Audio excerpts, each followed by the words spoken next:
Saan napunta ang pera ni Juan? Kaibigan, pamilyar ka ba sa tatlong mukha ni Juan pagdating sa paggamit ng pera? Alam mo bang may pagkakaiba sa ugaling pinansyal si Juan mahirap, middle class at mayaman? Sobrang simple lang ng mga pagkakaibang ito. Magtataka ka kung hindi lahat ng tao pamilyar dito. Mga simpleng diskarteng dahilan kung bakit ang mahirap lalong humihirap, ang middle class stressed out at walang oras, at ang mayaman lalong yumayaman. Kung matagal mo lang tanong ang mga ito, mag-e-enjoy ka sa mga facts na hinanda ko para sa iyo. Sabay nating hihipan ang mga kumakalat na outdated na information tungkol sa pag-manage ng pera ngayon. At as a bonus, titignan din natin kung may pag-asa pa ba sa panahon ngayon ang simpleng Juan na umasenso at yumaman. Halika't isa-isa natin silang tignan. Magsimula tayo sa regular na araw ni Juan Mahirap. Gigising siya sa umaga at magmamadaling pumasok sa trabaho, kung swerteng may trabaho nga siya. Madalas, contractual. Minimum wage. Minsan, less than minimum pa. Masipag at matyaga naman siya. Pagtitiisan ng traffic at ang sumpong ng boss na masungit. At pagkatapos magbanat ng buto buong araw, uuwi ng pagod. Magpapahinga para ulitin lahat ito kinabukasan. Gagawin niya ito ng araw-araw para sa kapos-saktong sweldo. Tama ka, di na ito bagong istorya. Ano nga ba ang diskarte ni Juan Mahirap pagdating sa pera? Bago ang pag-iipon para sa pangkabuhayan, madalas nauuna ang Jollibee dito, sini doon, at ang silent killer ng bulsa. Bili ng kung ano-ano, kung saan-saan, kahit di kailangan. Mga abubot. Bakit? Kasi may sale, surplus, ukay-ukay, at tiyanggihan. Minsan lang at mura lang naman. Ang kadalasang mga dahilan, bibili kahit di naman kailangan. Ang resulta, wala pang 15 o 30, ubos na ang pera. Kaya uutang na lang. Gusto naman magbago ng buhay ng mahirap na Juan, pero magpapaulit-ulit ang kalagayan niya hanggat di niya nakikitang patong-patong na gastos ang bigay ng abubot niya, na pag naipon, pwede nang puhunan sa negosyo. Pero hindi masamang tao ang mahirap na Juan. Gaya ng sinabi ko, mukha lang ng diskarte sa pera to. Marami sa atin ang dumaan din sa mentality ng mahirap na Juan, di niya ito kasalanan. Maaaring misinformed lang. Paano nga naman bukod sa di lahat nakapagtatapos ng pag-aaral, di naman tinuturo ang pinansyal na kaalaman sa eskwelahan. Madalas, ang ugali sa paghawak ng pera ay ang ugaling namamana lang. So, saan napunta ang pera ni Juan Mahirap? Dito na papasok ang tinatawag nating 1. Income at expense. At 2. Assets at liabilities. Huwag kang mag-alala, hindi economics class ng pinasok mo. Simple lang to. So ano nga ba ang praktikal na kahulugan ng income at expense at assets at liabilities? Unahin natin ang income. Ito ang perang pumapasok sa iyo. In short, income equals kita.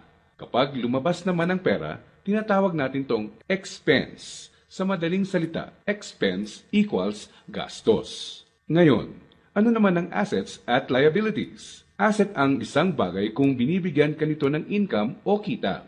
At liability naman kung expense o gastos ang binibigay nito. Balik sa tanong, saan napunta ang pera ni Juan Mahirap? Ang maikling sagot, madalas mas maraming expense o gastos kesa income o kita ang mahirap na Juan. Maaring sa sahod o maliit na extra lang siya umaasa para sa income, samantalang kaliwat kanan naman ang pinanggagalingan ng expense. Naloko na. May pag-asa pa ba ang mahirap na Juan? Malalaman natin yan mamaya. Ngayon, tignan muna natin ang behind-the-scenes kwento ni Juan Middle Class. Sa unang tingin, okay na okay ang lagay ng middle class na Juan. Ang totoo niyan, malaki ang tsansang mapagkamalan mo siyang mayaman. May bahay, may kotse, at nakikita mo silang nagbabakasyon minsan. At kung may bagong labas na gadget, mag-a-upgrade ang middle class na Juan.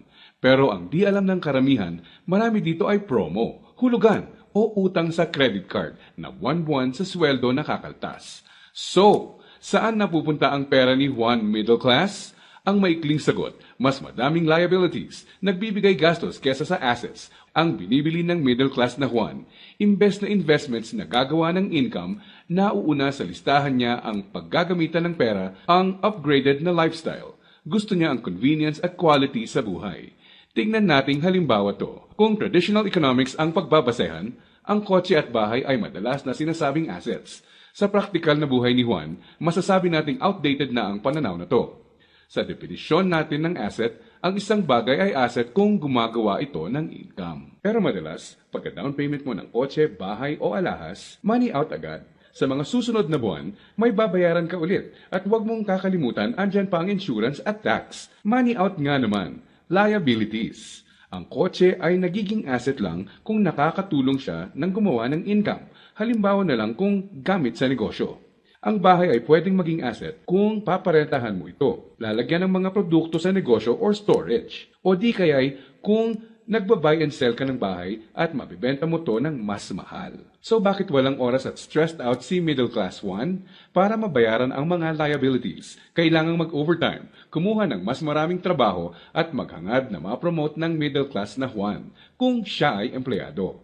Para sa mga professionals at self-employed, kailangan nilang kumuha ng mas maraming kliyente o projects. In short, kailangan nilang ibenta ang oras at skills nila ng higit pa sa ginagawa nila dati nung wala pang liabilities para kumita ng mas malaki. Tulad ng kalagayan ng isang doktor. Kung hindi niya sisiputin ang pasyente niya, wala siyang kita. Dito mo na makikitang may lumalamon na sa oras ni Juan Middle Class. May mga celebrations sa family at friends ang di na niya ma-attendan. Kaliwat ka ng stress na ang kapalit ng upgraded lifestyle ni Middle Class Juan. Para sa kayod kalabaw na discarding to, gugustuhin niya ng reward, tama? Kaya mas madalas na siyang mag-taxi, kahit pwede namang mag-jeep. Starbucks coffee na, dati okay na ang 3-in-1. Sa restaurant na mas madalas kakain, kahit pwede namang sa bahay. Ilang halimbawa lang ito. Sa oras na maisip ni Juan Middle Class na magnegosyo, ang kita niyang pangpupuhunan sana, pambayad sa liabilities na pupunta.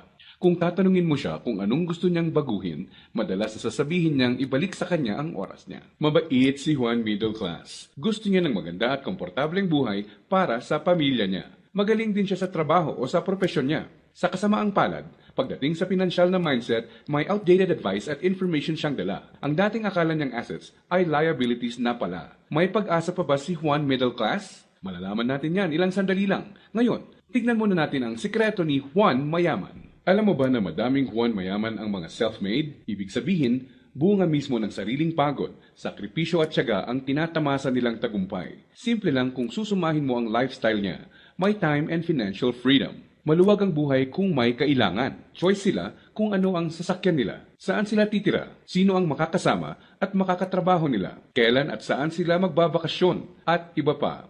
In reality, mas madami din silang tsansang makatulong sa kapwa, gaya ng pagdodonate sa charity at pagsali sa outreach programs. Balik tayo sa tanong, saan napunta ang pera ni Juan Mayaman? Kapag may perang hawak si Juan Mayaman, sa asset niya ito dinadala. At sa asset na ito ay kikita pa ng mas maraming pera para sa kanya.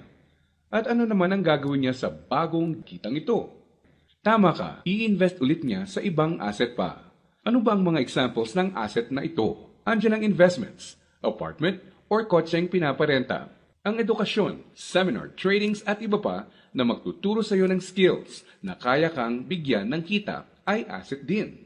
Sabi nga ng isang bumper sticker, if you think education is expensive, try ignorance. Ibig sabihin, kung tingin mong mahal ang edukasyon, subukan mo ang kamangmangan. Assets din ang mga negosyo, lalo na ang mga kumikita ng passive income. Paano ba napagtatrabahuan ni Juan Mayaman ang kanyang time and financial freedom? Ang sikreto? Passive income at leverage. Sa practical na ibig sabihin, ang passive income ay income na pumapasok kahit tapos na ang malaking parte ng trabaho mo dito. Konting oras na lang ang kailangan ni Juan Mayaman para i-maintain ang asset niya. Kahit natutulog siya, pumapasok pa rin ang kita. Hiramin naman natin kay Robert Kiyosaki ang ibig sabihin ng leverage. True leverage is the ability to do more and more with less and less. Ibig sabihin, ang tunay na leverage ay ang kakayanan na gumawa ng mas maraming gamit ang mas kaunti. Para mas madali nating maintindihan, gamitin nating halimbawa kung paano nagsimula ang isa sa mga pinakamalaking drugstore sa bansa. Marami ang nasira noong World War II. Pagkatapos nito, kinailangang mag-rebuild ng mga tao. Dito na papasok si Mariano K. Napansin niya ang mga demand sa isang uri ng antibiotic na tinatawag na sulfa drugs. Paano niya nalaman? Ginamit niya bilang leverage ang natutunan niya bilang empleyado sa isang drugstore bago pumutok ang World War II. Nung mga panahon noon na nagsisimula ulit ang lahat at kahit naman ngayon, ang taong may enough information kesa sa iba ay nakakalamang. Gamit ang ₱100, bumili siya ng sulfathiazole tablets at kumita sa paglalako nito. Ginamit niya mga unang kita niya para bumili ulit ng mga tableta na ilalako. Hindi niya ginastos sa liabilities at abubot ang mga sumunod na kita. Nag-ipon siya at gumawa ng kariton. Ginamit niya ito para makabenta ng mas marami pa. Naging asset at nagbigay ng leverage sa kanya ang kariton. Taong 1945, nakaipon siya ng sapat na pera para ipatayo ang una niyang drugstore. Pinangalanan niya itong Mercury Drug. Ngayon, kahit natutulog si Mariano, may humigit kumulang 900 na branches na at 11,000 na empleyado ang mga nagtatrabaho para sa kanya. Leverage. Dahil dito, pumapasok pa rin ang passive income sa kanya. Pwede mong gawin ang ginawa niya. Gamitin mo ang pera mo sa pagsisimula ng pagkakakitaan. Andyan lang sa tabi-tabi ang mga negosyong kayang magbigay ng passive income at leverage sa iyo. Gaya na lang ng experience ko. Di ko inakalang isang maliit na flyer lang na inabot sa akin sa mall ang magiging tulay para sa isang negosyong nagbibigay passive income at leverage sa akin. Naging ugali ko na i-prioritize sa mga pagkuha ng assets bago liabilities. Ano ang konklusyon natin ngayon na magpapayaman sa iyo? Intindihin mo to, hindi lang ang pagkakaroon ng pera ang nagpapayaman sa tao. Para hindi ka matulad sa 70% ng lotto winners na lalong nagiging mahirap dahil sa maling diskarte sa pera. Dapat, alam mo kung paano at saan gagamitin ang pera pag nagkaroon ka nito. Dahil sa internet, mas madali nang maghanap ng negosyong simulan sa maliit na capital at pwedeng palaguin para bigyan ka ng passive income at leverage. Ang importante, kailangan mo silang hanapin. Kailangan mong maging open para tumingin-tingin at kumuha ng idea. At pag nakakita ka, pag-aralan at i-research mo to. Nandyan lang sila. Kailangan mo lang bigyan ng chance ang sarili mo na maging in the know. Ibig sabihin, kapag andyan na ang pagkakataon sa harap mo, alam mong di mo dapat palagpasin to. At sa pagkakakitaang papasukin mo, ipunin mo lang ang income mo. Gamitin mo to para palaguin pa ang assets mo. Hanggang ang kita ng assets at negosyo mo, kahit di mo na directly pinatatakbo, ay nagbabayad ng bakasyon, gadgets, kotse, at bahay ng pamilya mo. Gaya ng mga self-made na Juan Mayaman, kaya mo itong simulan. So, si Juan Mahirap, unang binibili ay ang mga abubot. Si Juan Middle Class, unang binibili ay liabilities. At si Juan Mayaman naman, unang binibili ay assets.